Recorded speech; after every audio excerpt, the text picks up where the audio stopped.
బాండీ హీట్ అయిన తర్వాత 2-3 టేబుల్ స్పూన్స్ ఆయిల్ యాడ్ చేసుకోవాలి. అందులో సన్నగా తరిగి పక్కన పెట్టుకున్న ఉల్లిపాయ ముక్కల్ని యాడ్ చేసి చక్కగా లైట్ బ్రౌనిష్ కలర్ వచ్చేంత వరకు ఫ్రై చేసుకోవాలి. హై ఫ్లేమ్లో లేదా మీడియం ఫ్లేమ్లో మాత్రమే ఈ ఆనియన్స్ని ఫ్రై చేసుకోవాలి. లో ఫ్లేమ్లో ఫ్రై చేస్తే ఈ ఆనియన్స్ ఎక్కువ ఆయిల్ని పీల్చేసుకుంటాయి. ఈ మాత్రం ఫ్రై అయిన తర్వాత టిష్యూ ఉన్న పేపర్ ప్లేట్లోకి ఈ ఆనియన్ని ఫ్రై చేసుకున్న బ్రౌన్ ఆనియన్ని ప్లేట్లోకి తీసుకొని పక్కన పెట్టుకోవాలి. అదే ఆయిల్లో ఇప్పుడు బిర్యానీ ఆకుని యాడ్ చేసుకోండి. ఒకసారి బిర్యానీ ఆకు ఆయిల్లో ఫ్రై అయిన తర్వాత చెక్క, లవంగ, యాలకులు, అనాస, స్టార్ అనాస, అలాగే ఇంకా జీరా, బిర్యానీ దినుసులు అన్నీ కూడా, అందులోనూ కసూరి మేతి, ఇవన్నీ ఆయిల్లో యాడ్ చేసి ఒక 2 మినిట్స్ పాటు ఇంగ్రీడియంట్స్ అన్నీ ఆయిల్లో చక్కగా ఫ్రై అవనివ్వండి.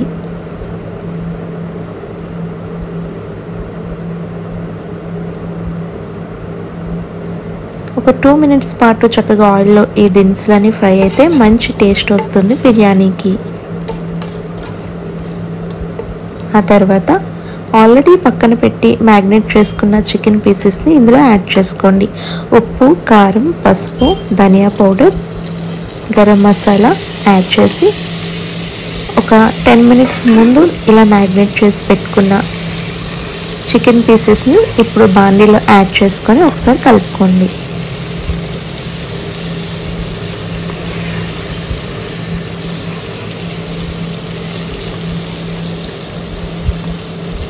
ఇప్పుడు ఈ పీసెస్ అన్నీ మనకి 50-60% కుక్ అయితే సరిపోతుంది. మూత పెట్టేయండి, చక్కగా మగ్గనివ్వండి. మధ్య మధ్యలో మూత తీస్తూ ఒకసారి కలుపుకుంటూ ఈ పీసెస్ని కుక్ అవ్వనివ్వండి. మనకు ఒక 50-60% మట్టుకి కుక్ అయితే సరిపోతుందండి. రిమైనింగ్ రైస్తో పాటు కుక్ అయిపోతుంది. సో మరొకసారి మూత తీసి చెక్ చేస్తున్నాను. చికెన్ పీస్ అనేది చక్కగా కుక్ అయిపోయినట్టు కనిపిస్తుంది కదా. ఇంకేమైనా డౌట్ ఉంటే గెరటితో ఒకసారి పీస్ని ప్రెస్ చేసి చెక్ చేసుకోండి. ఈ మాత్రం కుక్ అయితే సరిపోతుంది. ఇందుకోసం బాస్మతి రైస్ ఆల్రెడీ నానబెట్టి పక్కన పెట్టుకోవాలి. సో నేను ఆల్రెడీ 2 గ్లాసెస్ ఆఫ్ బాస్మతి రైస్ని నానబెట్టి పక్కన పెట్టుకున్నాను. వాటర్ లేకుండా ఇప్పుడు బాస్మతి రైస్ని బాండీలో యాడ్ చేసేయండి.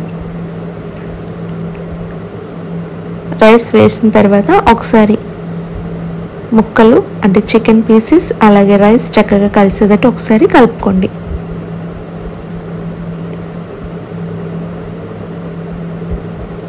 ఆ తర్వాత 1 గ్లాస్ బాస్మతి రైస్కి 2 గ్లాసెస్ ఆఫ్ బాస్మతి రైస్ పడుతుంది.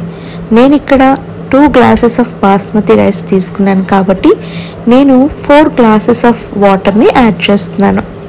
మనం ఏ గ్లాస్తో అయితే రైస్ తీసుకున్నామో అదే గ్లాస్తో వాటర్ కూడా తీసుకోవాలి. సో ఇప్పుడు వాటర్ యాడ్ చేసిన తర్వాత కూడా మరొకసారి కలుపుకోండి. ఈ స్టేజ్లోని రుచికి సరిపడా సాల్ట్ని లేదా గల్లుప్పుని యాడ్ చేసుకోవాలి. నేను ఇక్కడ గల్లుప్పుని యాడ్ చేస్తున్నాను. సో ఉప్పు యాడ్ చేసిన తర్వాత మరొకసారి కలుపుకొని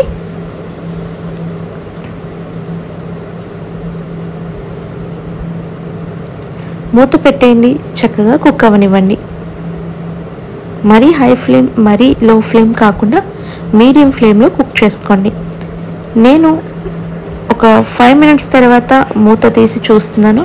చూసారా, గుమగుమలాడుతూ చక్కగా కుక్ అయిపోతుంది.